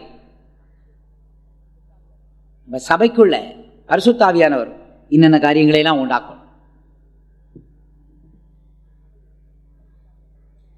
சபையிலே பரிசுத்தாவியானவர் வல்லமையாக கிரியை செய்யும் பொழுது ஜனங்கள் தேவ அன்பை பெறுவார்கள், சந்தோஷமாயிருப்பார்கள், உள்ளான மனுஷனிலே பலப்படுவார்கள், மகிமையின் மேல் மகிமை அடைவார்கள். அந்த பரிசுத்தாவியானவர் வந்து இறங்கும்படி நாம் அதிகமாக கர்த்தருடைய சமூகத்தில் ஜெபம் பண்ண வேண்டும். ஆவியானுடைய அசைவாடுதல், ஆவியானுடைய கிரியை சபையிலே காணப்பட நாம் நம்மை ஒப்புக் கொடுக்க வேண்டும். இது தவிர அந்த தோட்டத்தில் என்னெல்லாம் இருக்கு? மிருகங்கள், பறவைகள், ஊரும் பிராணிகள் எல்லாம் இருக்கு. அது நம்முடைய சொந்த சரீரத்தில் இருக்கிறது. இந்த அனுபவம் எல்லாம் மிருகம்னா நம்முடைய சரீரம். ஆகாயத்து பறவை என்றால் நம்முடைய மனதிலிருந்து புறப்படுகிற எண்ணங்கள் ஆகாயத்து பறவைகள். ஊரும் பிராணி எது தெரியுமா? நம்முடைய கண்ணு, வாய், காது. அதனால தான் என் தாசனை இல்லாமல் குருடன் யார், என் தாசனை இல்லாமல் செவுடன் யார். கண்ணு இருக்கிறது நல்லது, ஆனா கண்டதையெல்லாம் ஊழியக்காரன் பார்க்கக்கூடாது. காது இருக்கிறது நல்லது, எல்லாத்தையும் கேட்கக்கூடாது.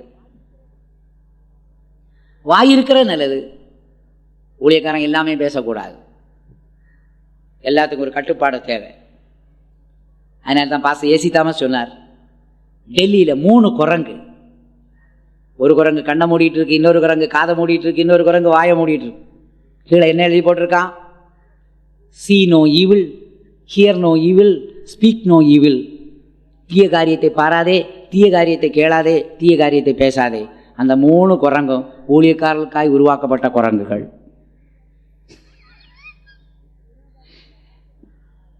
எத்தனையோ காரியத்தை நாம் பார்க்கிறோம், ஆனாலும் தேவையானதை தான் பார்க்கணும், எல்லாத்தையும் பார்க்கக்கூடாது. தேவையானதை கேளுங்க, எல்லாத்தையும் கேட்காதீங்க. தேவையானதை பேசுங்க, எல்லாம் பேசாதீங்க.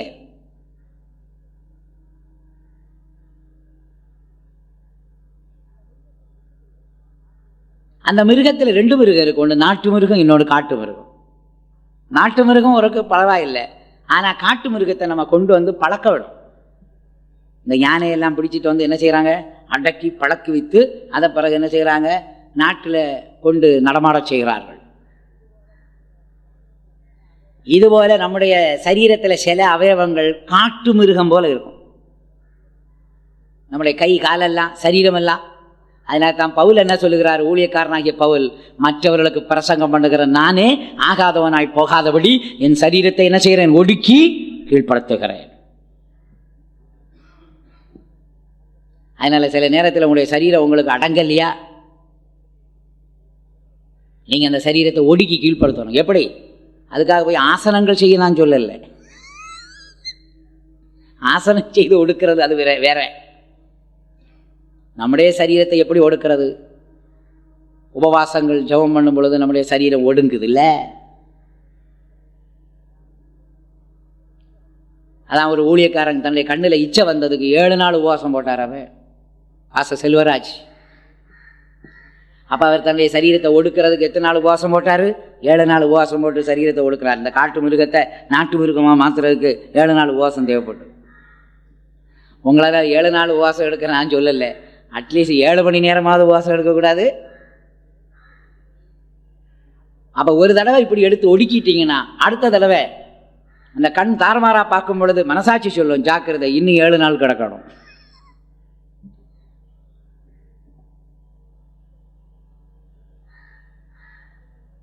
இனிமே பறவைகள் என்று சொல்வது நம்முடைய மனதின் எண்ணங்கள். பவுல் என்ன சொல்லுகிறார்? தேவனுக்கு விரோதமாக எழும்புகிற எல்லா மேட்டிமையான எண்ணங்களையும் கிறிஸ்து இயேசுவுக்குள் கீழ்ப்படிய சிறைப்படுத்துகிறோம். அப்ப மனசுல எத்தனையோ எண்ணம் வரும், எல்லாத்துக்கும் இடம் கொடுக்க கூடாது. எண்ணங்களை நாம் கட்டுப்படுத்தணும், சிறைப்படுத்தணும். அப்படியானால் உங்களுடைய எண்ணங்கள் நல்ல எண்ணமாக மாற வேண்டுமானால் தேவனுடைய வசனங்களை தியானம் பண்ணும் போதுதான் வசனத்துக்கு கீழாக உள்ள எண்ணங்கள் கொண்டு வரப்படுகிறது.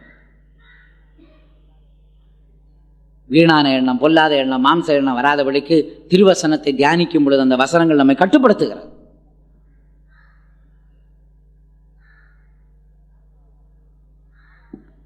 பாருங்க, ஆதாம் எல்லாம் சரியா இருக்கும் பொழுது இவைகளெல்லாம் கட்டுப்பாட்டுக்குள்ளே இருந்தன. எப்படி தெரியுது? எல்லா மிருகங்களும் வந்து ஆதாமுக்கு முன்னால வந்து நின்று எங்களுக்கு பேர் போடுங்கன்னு சொல்லிச்சு. ஆதாம் அவைகளுக்கு என்னென்ன பேரிட்டானோ அவைகள் தான் அதற்கு பேராயிற்று. அப்ப எவ்வளவு அடக்க ஒடுக்கத்தோடு கட்டுப்பாடோடு ஒவ்வொரு மிருகம் வந்து நின்னது. அவன் சொன்னான், ஓம் பேரு யானை போ, ஓம் பேரு சிங்கம், ஓம் பேரு நரி, ஓம் பேரு குரங்கு, ஒவ்வொன்றுக்கும் இவன் பேர் போட்டான். அப்ப எவ்வளவு கட்டுப்பாடோட இருந்து. ஆனா ஆதாம் பாவம் செய்த பிறகு எந்த மிருகமும் இவன் கட்டுப்பாட்டுக்குள்ள இல்லை. நாயை கூப்பிட்டா குறைக்குது, ஓவ் ஓவ் ஓவ். அது என்ன சொல்லுதுன்னா, முதல்ல நீ தெய்வத்தோட ஒப்புரவாகு, ஐக்கியப்போடு, பிறகு எங்களை கூப்பிடு. நீ அவருக்கு கீழ்ப்படி இல்லைன்னா நான் உங்களுக்கு என்ன செய்ய முடியாது, கீழ்ப்படிய முடியாது. நீ ஓன் ஜோலியை பார், நாங்கள் ஏன் ஜோலியை பார்க்கணும். இதுதான் அதுக்கு அர்த்தம். இப்பவும் நாய் நம்மளை பார்த்து என்னத்தை குறைக்குது தெரியுமா? ஒவ் ஒவ் ஒவ். எப்பையா நீ தேவபுத்திரனா மாறுவ, எங்களுக்கு விடுதலை கிடைக்கும். ஏன்னா நாம் எல்லாரும் தேவபுத்திரா மாறிட்டோம்னா, தேவகுமாரன் வெளிப்படும் பொழுது நாம் தேவபுத்திராய் வெளிப்பட்ட பிறகு சர்வ சிருஷ்டிகளுக்கு 7 வருஷம்தான் கஷ்டம். அதுக்கு பிறகு எல்லாம் விடுதலையாக்கப்படும். ஆகையினால் சர்வ சிருஷ்டிகளும் நம்ம பார்த்து தான் என்ன செய்து கொண்டு இருக்கிறது, நாம் எப்போ தேவபுத்திரா வெளிப்படுவோம்னு சொல்லி பார்த்துக்கிட்டே இருக்கு. அது மரங்களானாலும் மிருகங்களானாலும் பறவைகளானாலும் எல்லாம். இயேசு வந்து ஒரு கூட்டம் தேவபுத்திரர் வெளிப்பட்ட உடனே அவைகளுக்கு விளங்கி போகும். இன்னும் மிஞ்சி போனால் எத்தனை வருஷம்தான் நமக்கு இந்த கட்டுப்பாடு, நாம் இந்த மாயைக்கு 7 வருஷம்தான் இருக்க வேண்டும். அதற்கு பிறகு இயேசு ராஜாதி ராஜாவா இந்த உலகத்தில் வரும் பொழுது நாம் எல்லா மாயையிலிருந்து விடுவிக்கப்படுவோம் என்று தெரியும்.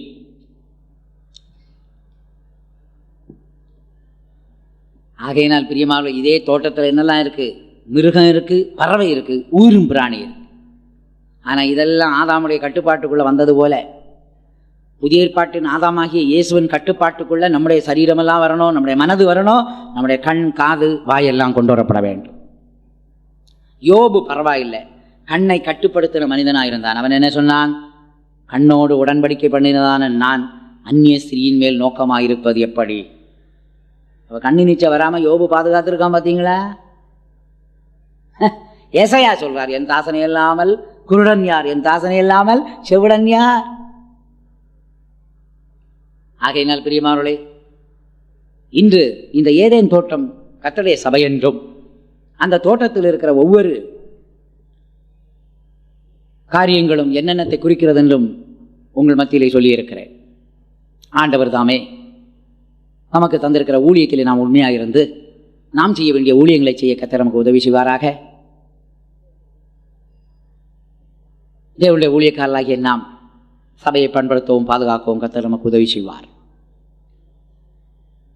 நாம் மற்றவர்களுக்கு ஜீவ விருட்சமாய் காணப்பட்டு அநேகரை ஜீவனுக்கு வழிநடத்தக்கூடியவர்களாக இருக்க வேண்டும். சரீர பிரகாரமான நன்மைகளை எவ்வளவு செய்ய முடியுமோ செய்து சகல விருட்சம் போல நாம் காணப்பட வேண்டும். நம்முடைய வாழ்க்கையிலிருந்து நன்மை புறப்பட வேண்டுமே ஒழிய தீமை ஒரு காலத்திலும் புறப்படக்கூடாது. அந்த பரிசுத்தாவின் நதி பாயும் பொழுது நல்ல நல்ல திவ்ய சுபாவங்கள் நமக்குள்ளே உண்டாகி, பிரியமானவர்களே, தேவனுடைய நோக்கம் நம் மூலமாய் நிறைவேற நம்முடைய ஆவியாத்ம சரீரத்தை ஒப்புக் கொடுப்போம். நாம் எல்லாரும் கண்களை மூடி ஜெபம் பண்ணுவோம்.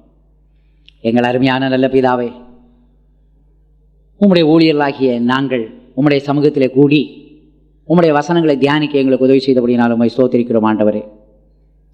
அந்த ஏதேன் தோட்டம் அது புதிய ஏற்பாட்டின் சபை என்பதை நாங்கள் அறிந்து கொள்கிறோம். அதில் இருக்கிற ஆதாம் ஏவாள் என்னென்ன ஊழியம் செய்ய வேண்டும் என்று நீர் எதிர்பார்த்தீரோ அதே ஊழியங்களை எங்கள் மூலமாய் செய்ய வேண்டும் என்று நீர் விரும்புகிறபடினாலும் உம்மை ஸ்தோத்திரிக்கிறோம் அப்பா. ஆவிக்குரிய வரங்களை நாங்கள் பெற்று ஆண்டவரே தோட்டத்தை பண்படுத்தக்கூடியவர்களாக எங்களை மாற்றும் அப்பா. இந்த நாட்களில் ஊழியக்காரர்களாகிய உம்முடைய பிள்ளைகளாகிய எங்களை நீர் வரங்களாலும் கிருபைகளாலும் தாளந்துகளாலும் நிரப்ப வேண்டும் என்று வேண்டிக் கொள்கிறோம் ஆண்டவரே. சபையை பாதுகாக்க, ஜனங்களை பாதுகாக்க, ஊழியர்களை பாதுகாக்க இந்த நாட்களில் அதிகமாய் நாங்கள் ஜபத்திலும் உபவாசத்திலும் ஸ்தோத்திரங்களிலும் தரித்திருக்க உதவி செய்யும் ஆண்டவரே. நாங்கள் கொடுக்கிற புத்திமதிகளின் மூலம், சத்தியத்தின் மூலம் ஜனங்கள் பாதுகாக்கப்பட உதவி செய்யும் ஆண்டவரே. ஆண்டவரே, ஏவாள் ஆதாமை விட்டு பிரிந்தது போல நாங்கள் பிரியாதபடிக்கு ஊழியர்களாகிய நாங்கள் ஒன்றாயிருக்க வேண்டும் என்று விரும்புகிறோம். நீர் பண்ண ஜெபம் அதுதானே பிதாவே. உலகத் தோற்றத்துக்கு முன்னே நாம் ஒன்றாயிருக்கிறது போல இவர்களும் ஒன்றாயிருக்கும்படி வேண்டிக் கொள்கிறேன் என்று சொன்னீரியப்பா. நாங்களும் உம்மோடு கூட ஒன்றாயிருக்க, பிதாவோடு ஒன்றாயிருக்க, நாங்கள் ஒன்றாயிருக்க உதவி செய்யணும் என்று வேண்டிக் கொள்கிறோம் ஆண்டவரே. நாங்கள் எங்களை கட்டுப்படுத்தி ஜீவிக்க கிருபைதாரும் அப்பா. எல்லா எண்ணங்களையும் சிறைப்படுத்த, எங்கள் சரீரத்தை ஒடுக்கி கீழ்ப்படுத்த எங்களுக்கு உதவி செய்யும் ஆண்டவரே. ஆண்டவரே, எங்களை கண்களோடும் காதுகளோடும் வாயோடும் உடன்படிக்கை பண்ணி எங்களை பாதுகாத்துக்கொள்ள உதவி செய்யும். எங்களை உங்களுடைய ஆயத்தப்படுத்தும், உத்தம ஊழியர்களாய் மாற்றும். இயேசுவின் மூலம் கேட்கிறோம் பிதாவே, ஆமென். நம்முடைய கர்த்தராகிய இயேசு கிறிஸ்துவின் கிருபையும் பிதாவாகிய தேவனுடைய அன்பும் பரிசுத்தாவியின் ஐக்கியமும் நம் அனைவரோடும் இன்றும் என்றும் சதாகாலங்களிலும் உண்டாயிருப்பதாக. ஆமென். ஹல்லேலூயா, ஹல்லேலூயா, ஹல்லேலூயா.